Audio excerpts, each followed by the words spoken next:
Welcome on in, Eagles fans, to a post-draft edition of the No Huddle Show, or Philadelphia Eagles podcast, right here on NJ.com. I'm Joe Giglio, joined as always by Elliot Shore-Parks and Mark Eckel. They cover the Eagles for NJ Advanced Media. The draft is wrapped up. The Eagles bring aboard their 2016 draft class. We'll go through all the selections, the picks, the players, obviously, though, led by Carson Wentz with number 2, the overall selection on Thursday night. Elliot, we'll start with you. We'll start with Wentz. You got a chance to meet with him when he met with the media on Friday. We knew he was going to be the pick. We were, almost sure he was going to be the pick. But what are your impressions now after, seeing him, talking to him, hearing him, and it's official now? He's the Eagles' number 2 overall pick.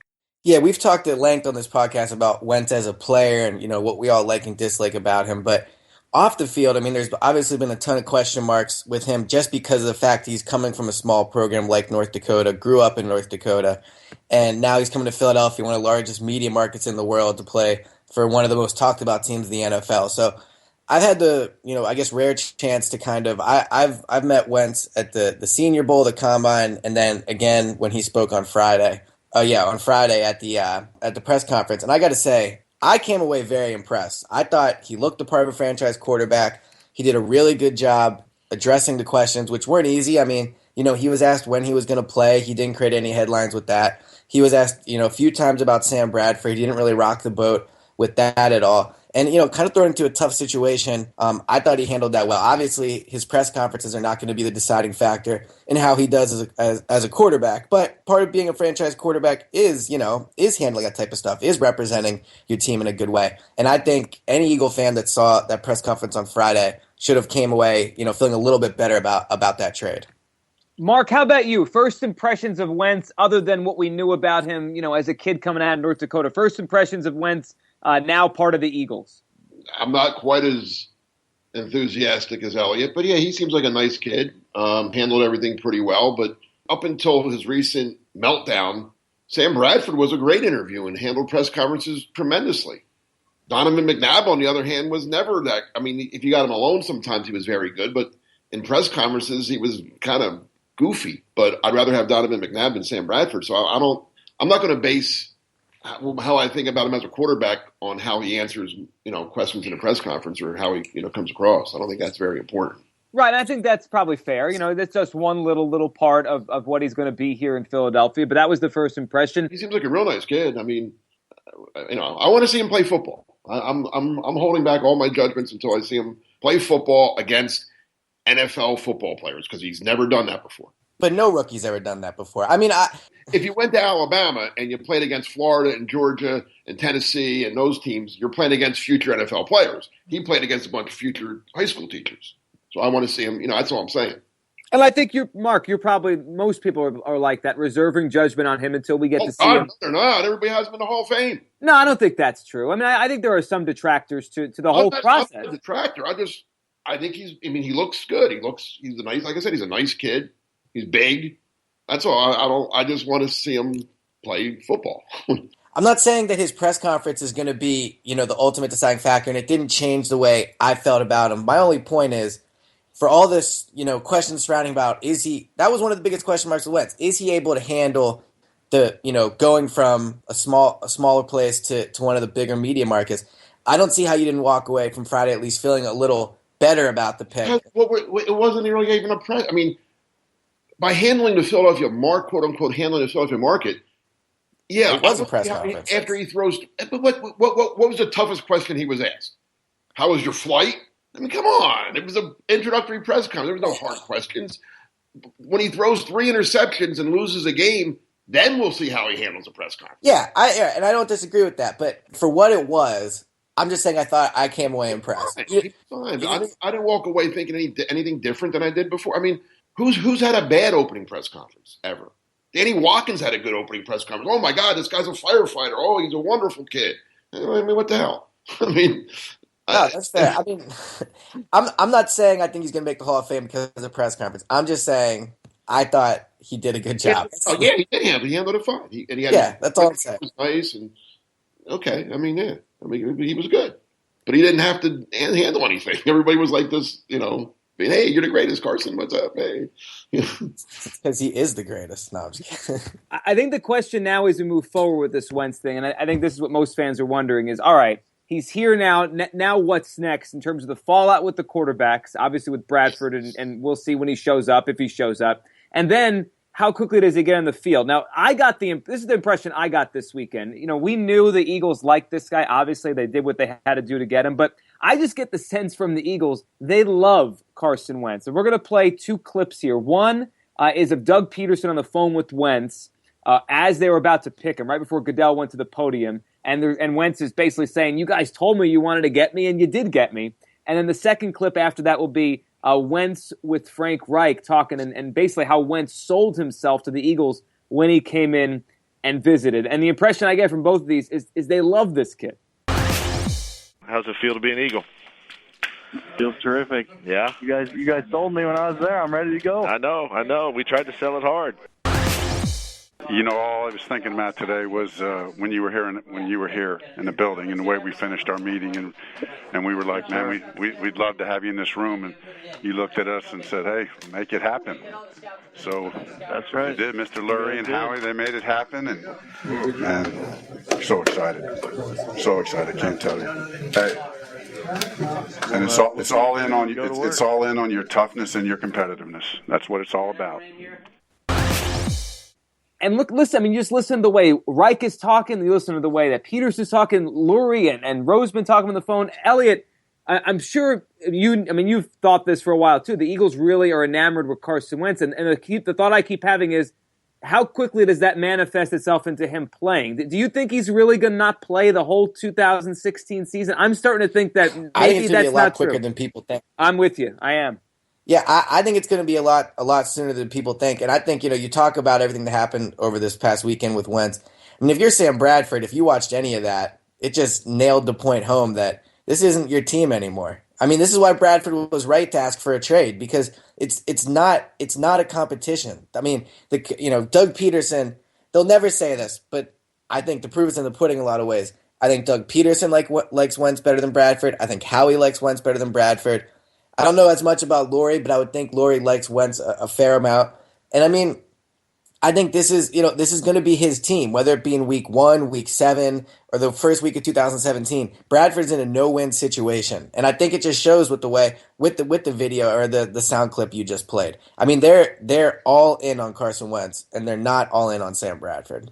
Yeah, that's obvious. And that's kind of funny. Bradford's in a no-win. That's been his whole career. Boom.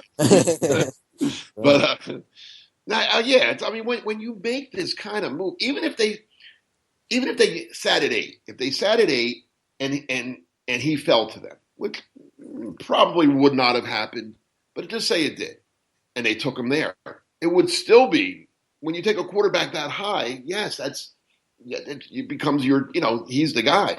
To trade up and give up, in essence, 3 players and 5 picks. And Bradford. Hey, say what you want about Sam Bradford. People call him a baby, call him this, call him that, and then it's all kind of justified. He's not stupid. Sam Bradford is not a stupid man. He knows he saw this right away, and I think we all did. I mean, Bradford was going to be a caretaker. That was the plan. Was, all right, Bradford, you play this year, and then when Carson's ready, he's the guy. I mean, that was. I don't disagree at this point that, yes, that's Bradford's job within this organization. And it's really the entire organization's job at this point. Carson Wentz is the most important person in that building. And whether or not he pans out is going to decide the jobs of basically everybody on that coaching staff in the front office. But that when Bradford signed his 2-year extension, back in March, that wasn't his job. That wasn't what he signed up for. Did they tell them?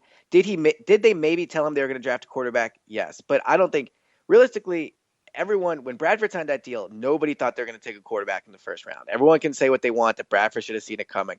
Nobody thought they were going to take a quarterback in the first round. So, look, should Bradford come in and come to voluntary workouts and just bite the bullet? Because at this point, he's probably not going anywhere. Yes, I think he should. But I don't blame him for being upset about this, because he was a free agent, or he was going to be. He had the right to choose where he wanted to go. Maybe he didn't have a ton of great options, but my guess is he came back to Philadelphia, A, because they probably offered him the most money, but B, because he felt like he could be this team's quarterback for the next 5 or 6 years. And my guess is the Eagles told him they thought he could too. So I don't blame him for being upset about this whole Carson Wentz situation, especially now that they've traded up from 13 to 2 to take the quarterback. You're right, and I agree because like you said, when Bradford re-signed, the Eagles were still picking 13. They hadn't even gotten to 8 yet. They were still at 13. So right, yeah, and we don't know. We'll never know unless Bradford says it publicly, because the Eagles certainly aren't. What they told him. Maybe they may have told him the truth. I strongly doubt it. They may have told him, like you said, that, hey, listen, Sam, no, you're our guy. Sign a 2-year deal now, but then we'll revisit it at the end of this year. Blah blah blah. We don't know. We have no idea what was said between, him, Tom Condon, Howie Roseman, Jeffrey Lurie. We have no idea. So like I said, I don't blame Bradford for being upset. I do blame him for how he's at. I think he's playing his cards wrong. Is what he's doing. That's he was dealt a bad hand, but he's playing them wrong now. He could have handled this a little more professionally than he is. That's all I'm saying. I agree with that. I agree with that, Mark. I think he's playing his hand wrong, and that to me, it makes me wonder what's next year. I think logic tells you, all right, he's going to eventually relent and show up, and I think the Eagles obviously want to start him this year and let Wentz sit for a year. That's kind of the company line here. But do you think that could change? I mean, it feels like the landing spots for Bradford dried up with there never was any. There may never have been any, but then when was a slight possibility. Right. When the Broncos and Jets drafted quarterbacks, it felt like, all right, well, the slight possibilities are out the window. So Denver's done now. Yeah, without doubt, Denver's done. Sure, they traded up in the first round to get a quarterback. The Jets never wanted him. The Jets made it clear the day, when we all start writing about it, our Jets guys, Dom and Darryl, came out with stories from, I'm assuming from their Jet sources, saying, don't put the Jets on that list. They don't want Sam Bradford. What's funny? How everyone's like, well, I guess the Broncos are out because they traded up for a quarterback. But then in the same breath, they're like, well, no, Sam Bradford should, he could compete here. Like it's the same situation, only way magnified here with the Eagles as it is in Denver. The Eagles created this problem.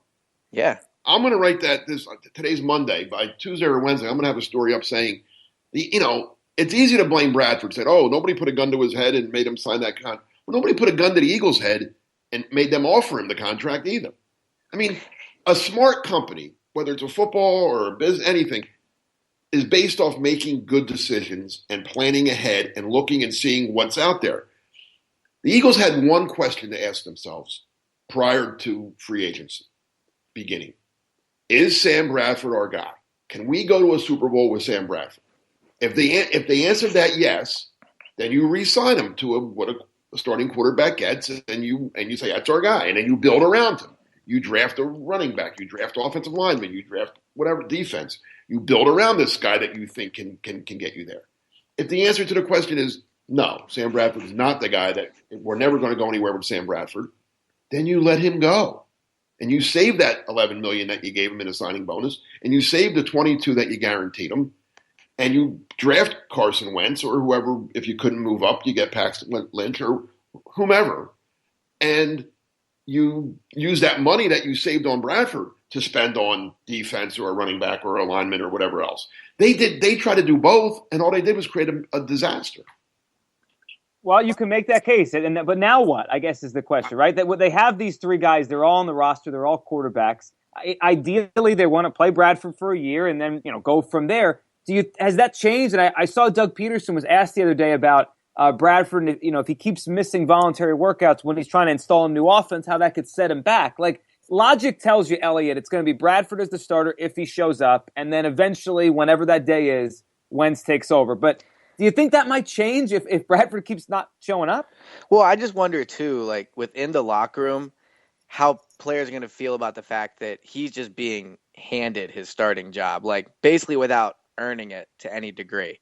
I mean, I understand if you want to go into the offseason training and say, look, Bradford's our guy, he's our starter, and then he's there every day, and then, he does a good job and all that. All right, fine. Then he went in as a starter, and he didn't give that job up. But at this point, even if you're Chase Daniel, are you kind of like, all right, this guy's not coming in for voluntary workouts. We're giving him the job no matter what. I don't think players within that building, I think they like Bradford for sure, but I think Chase Daniel doesn't look at Sam Bradford and goes, oh, he's accomplished so much, he deserves a starting job. So I just kind of wonder if players within that locker room are going to start to resent Bradford a little bit for the way he's handling this, but then also the fact that he's going to be, as the Eagles have said, I mean, handed the starting job. He is going to be the starter. They've said that multiple times. I don't think players are going to be that. I mean, if he misses the stuff, like, again, the word is voluntary. Let's keep that in mind. It is voluntary. And yeah, but we all know it's not actually voluntary. Is Fletcher Cox there? Fletcher Cox at least has made a Pro Bowl. I But agree is he with there? Is he at this voluntary camp?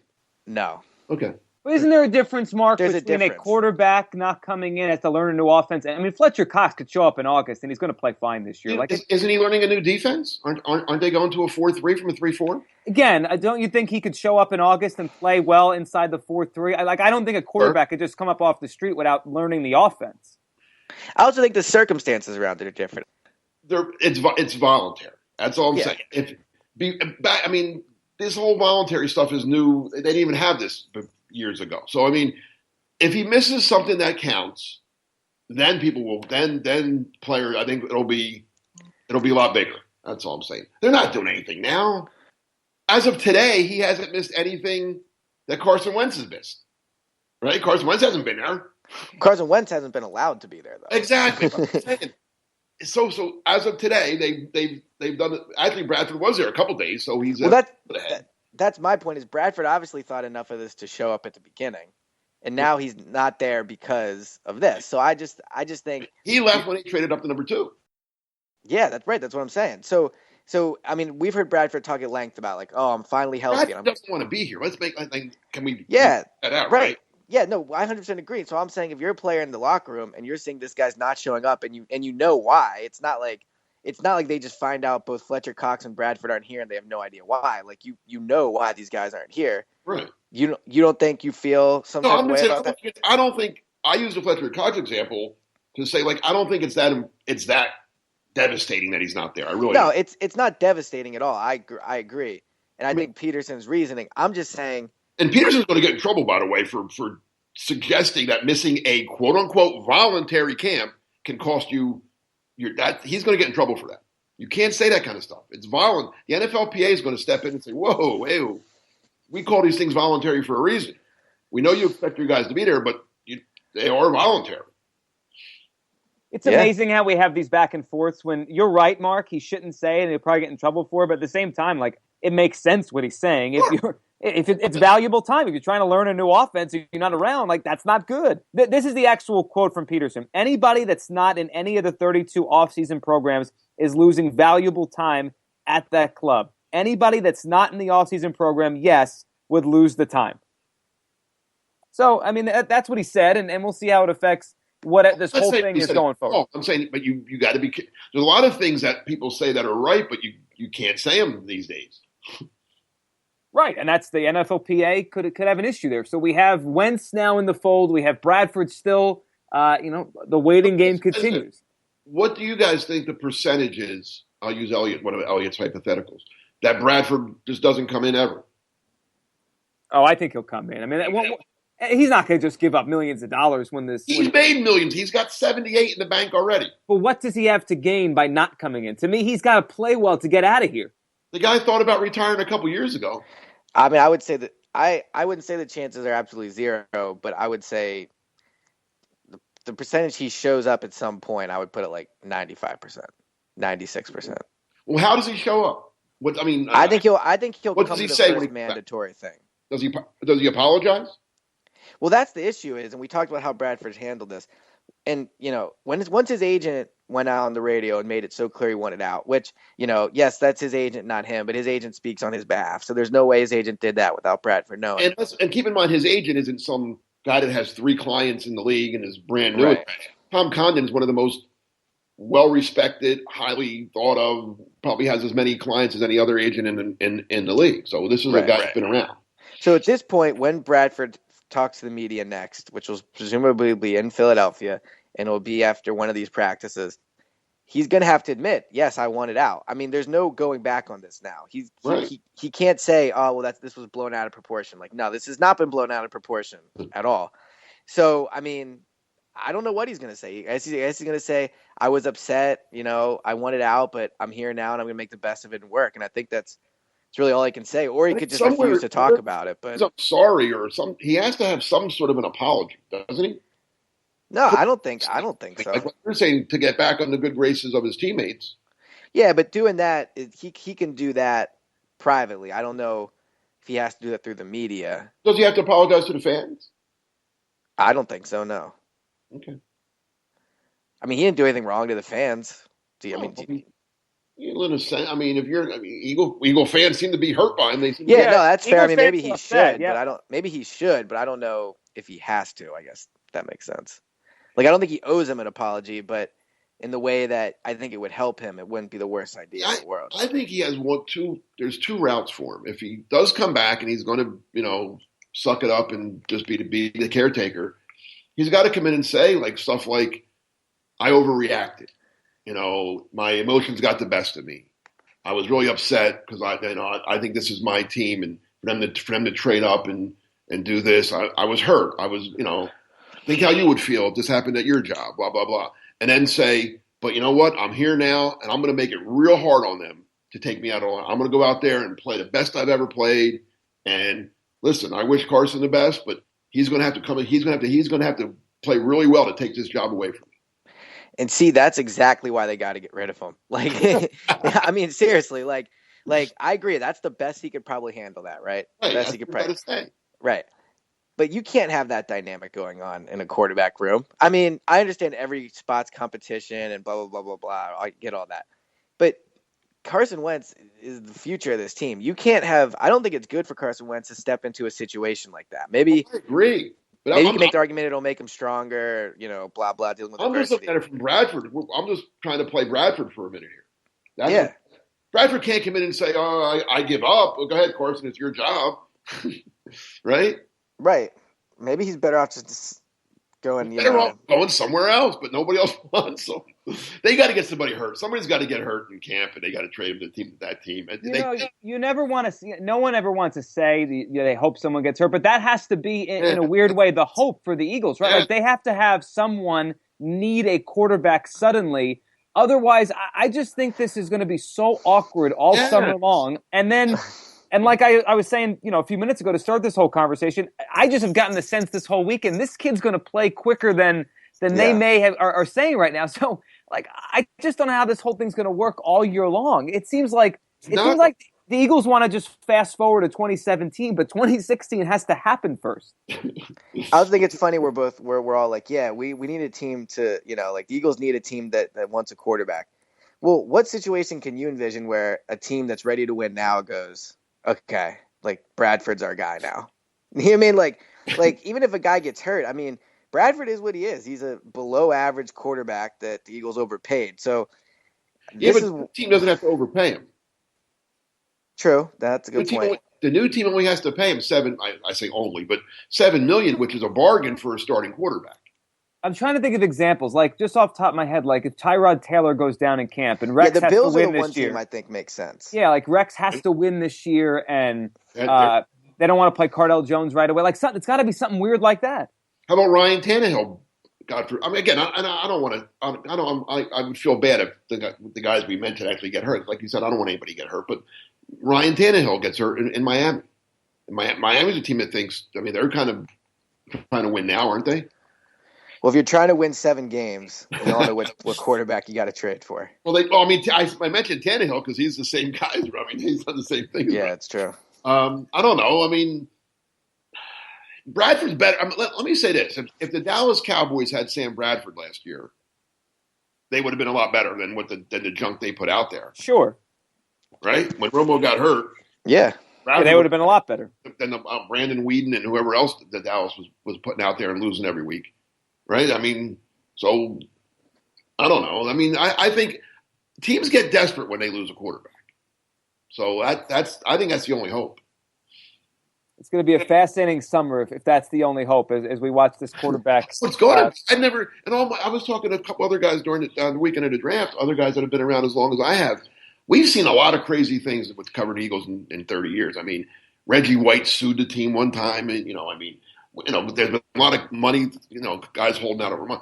I've never, ever seen anything quite like this where the quote-unquote starting quarterback demands a trade because they drafted another. I mean, I've just never seen it. It's new. This is all new. This is what makes it fun. Just when you thought you've seen everything, something else pops up. All right, before we move on to the rest of the draft and the kids they drafted, and some including with some character concerns, quick just guess from each of you. Assuming this, a resolution doesn't happen soon, and all three of these quarterbacks go to training camp, Bradford included, obviously. When's the first time fans start calling for Wentz to play? Is it immediately? Is it week 1? Is it the preseason? What's your best guess there, Mark? Bradford's first incompletion. He throws he overthrows Zach Ertz. There'll be the chant of "We want Wentz" will start. Oh, the fans! Oh my God, they want him now. They hate Bradford now. So yeah, the fans would want him to start day 1 against Cleveland without a doubt. But I think realistically, I wouldn't start him until late in the year. Let him sit, let him learn, let him watch. There's nothing to gain by putting him out there too soon.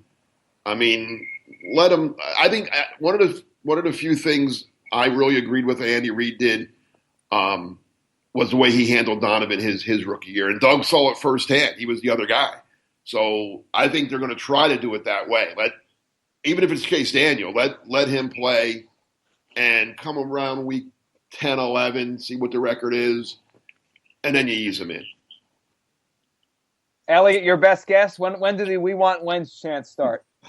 Well, I've already got him started. So, you know what I mean? So where do you have the answer to that? No, I mean, I agree with everything you guys just said. I mean, this is why Bradford wants out, because who wants to watch him play for this team anymore? Nobody. So I'm not saying you start Wentz, but I think if Chase Daniel is out there, you have a better chance of the fans giving Wentz a little more time.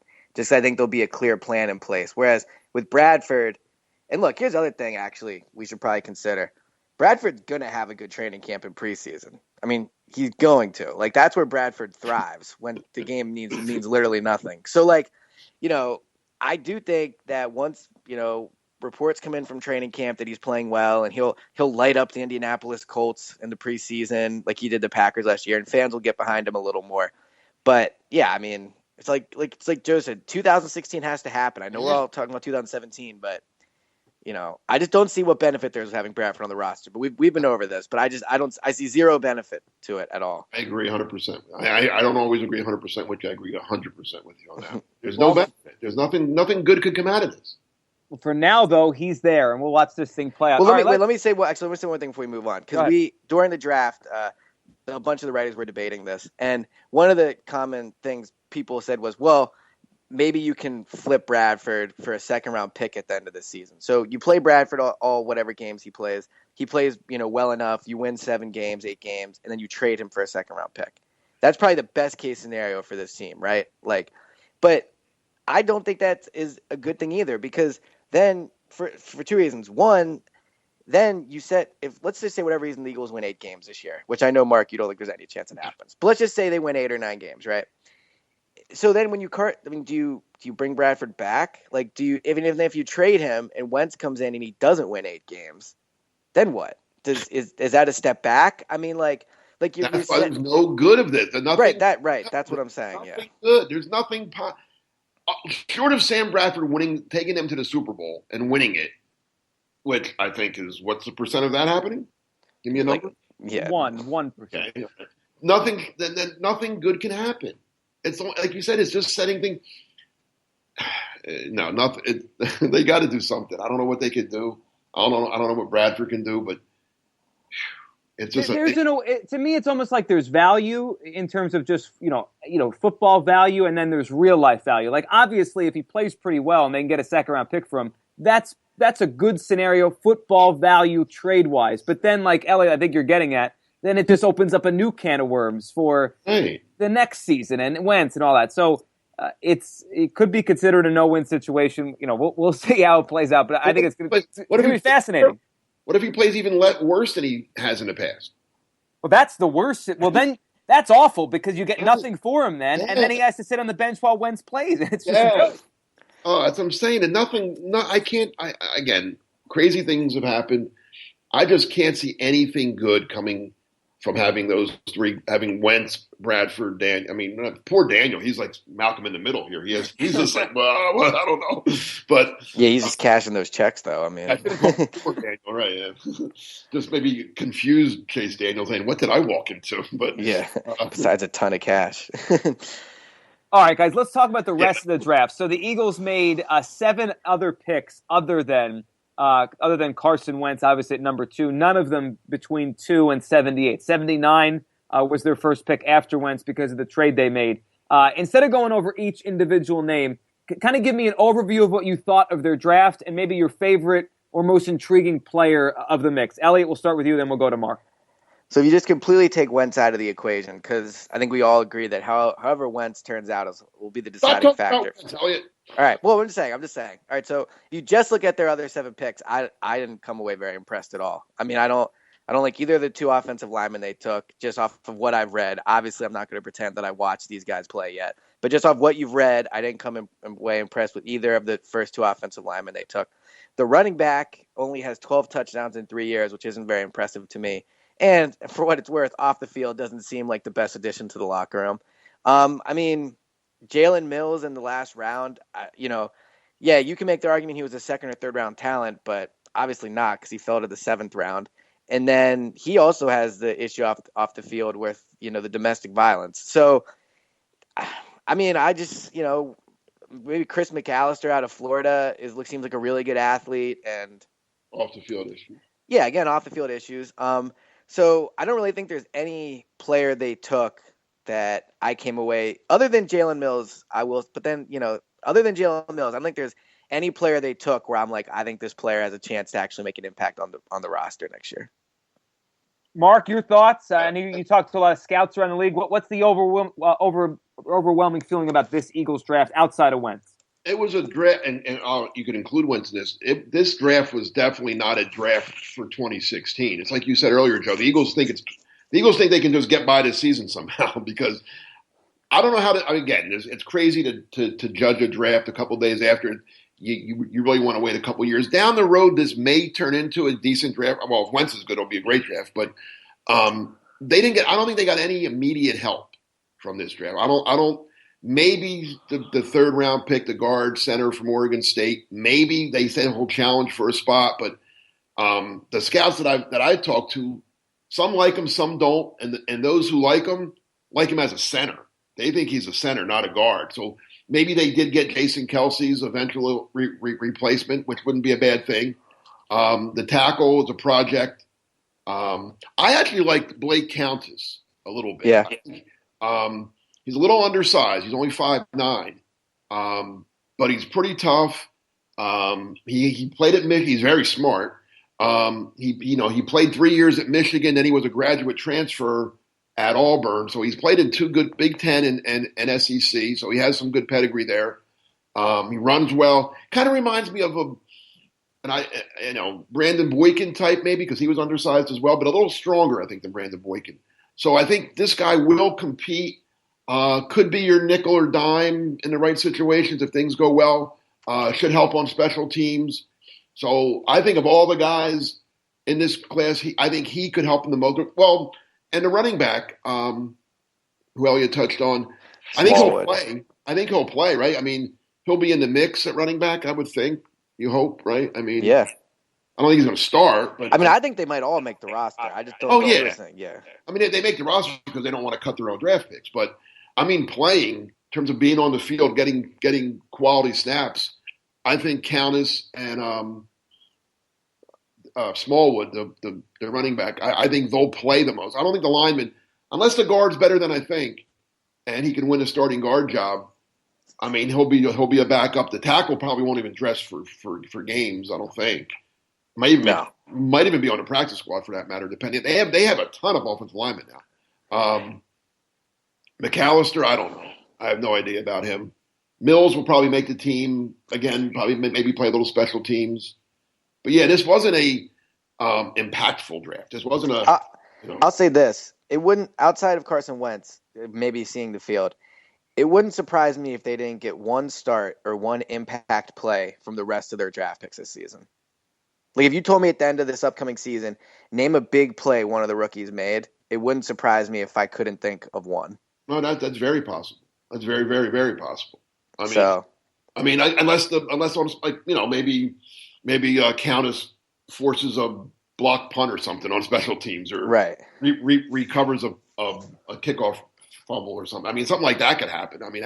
But I think that's what. I agree. I don't think it wouldn't shock me at all.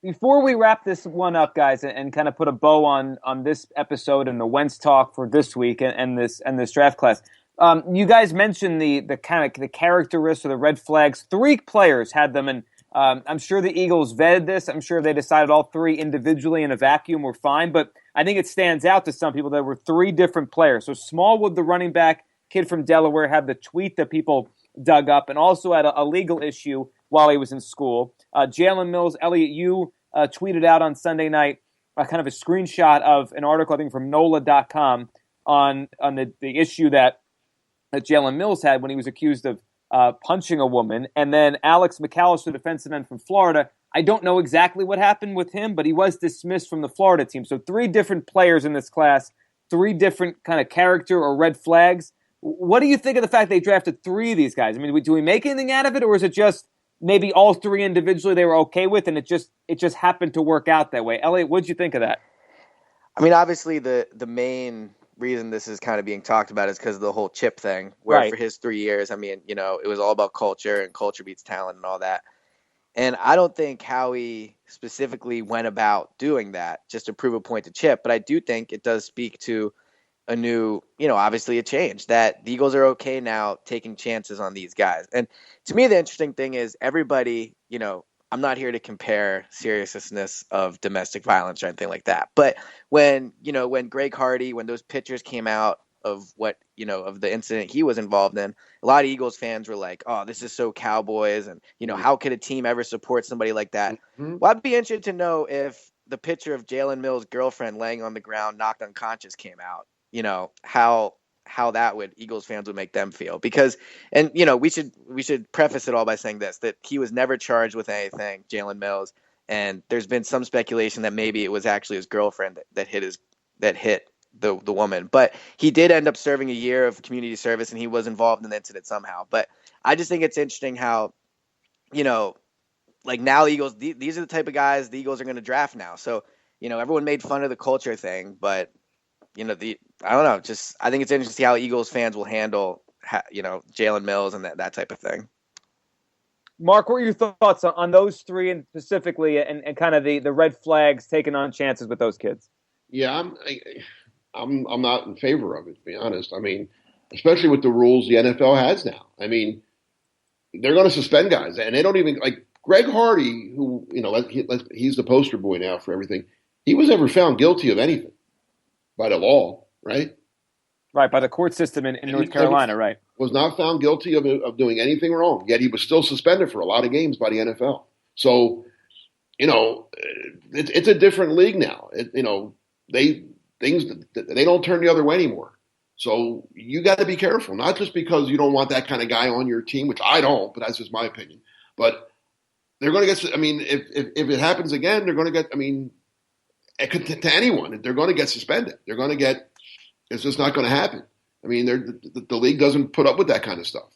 Again, we don't know what the kid in Florida did, but to get thrown off the team in Florida, that's all I'm saying. And the flip side of that is, like this was the whole thing with Chip again. Like, they get rid of LaShawn McCoy, they get rid of Deshaun Jackson, they get, those type of guys. But on the flip side, I think Jalen Mills, I just said a few minutes ago, I don't think any rookie will make an impact outside of maybe Wentz.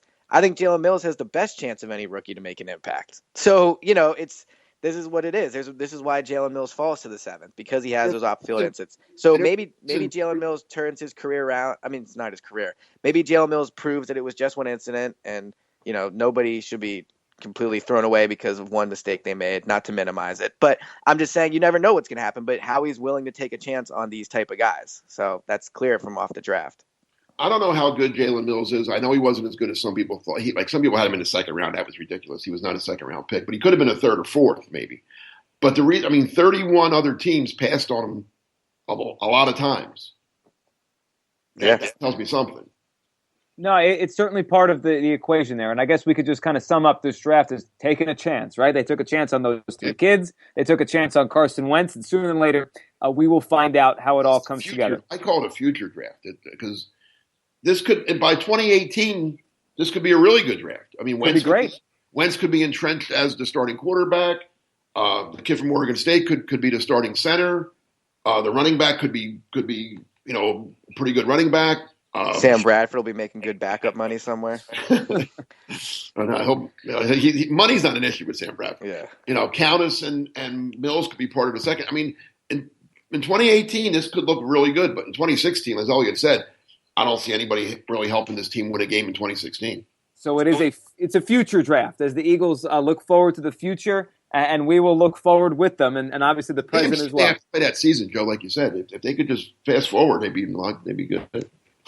Yeah, it's like when you play Madden, you just simulate a whole season and go to the next one. Well, you can't do that in real life, so we're gonna have to go through it one way or the other. We'll be back next week. We'll talk about where the Eagles are and kind of some more fallout from all of the quarterback issues and the logjam they now have. We appreciate you listening. Elliot, as always, thanks for doing this. No problem, man. Talk to you soon. Thanks, Mark. Thank you, Joe. Take care. And thanks to all of you for listening to the No Huddle Show. If you like the podcast, make sure to give us a rating on iTunes. It helps the show grow. We'll be back with you guys next week right here on NJ.com.